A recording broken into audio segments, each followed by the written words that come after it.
After suffering a brain injury, doctors thought David McGuire would never walk again.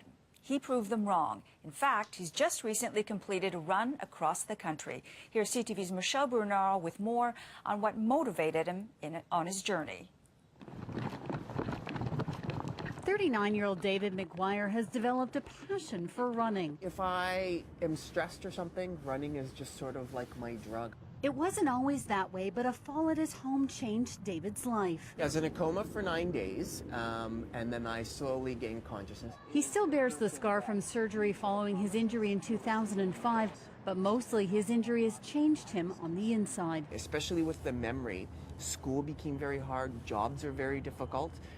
I actually forget what I'm doing at work. And so he took to running. Running became the one thing that I could do on my own. I didn't need a doctor, I didn't need someone to hold my hand. In fact, he's just completed a run across Canada that he began almost 9 months ago. He pounded the pavement for the equivalent of a marathon a day, venturing through all kinds of weather and challenges.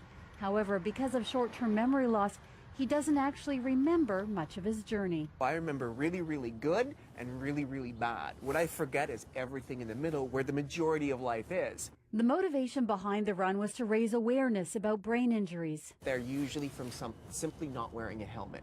And if we can just get more people to wear a helmet, what we can do is reduce the amount of preventable brain injuries and use those resources for non-preventable brain injuries like mine. Brain injuries occur a lot more often than you might think. According to Brain Trust Canada, someone in the country suffers a brain injury every 3 minutes.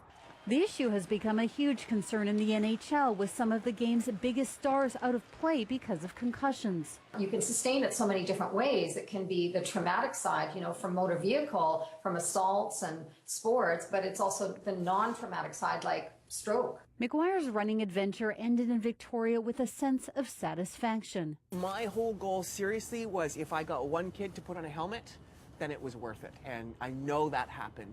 Michelle Bernard, CTV News, New Westminster.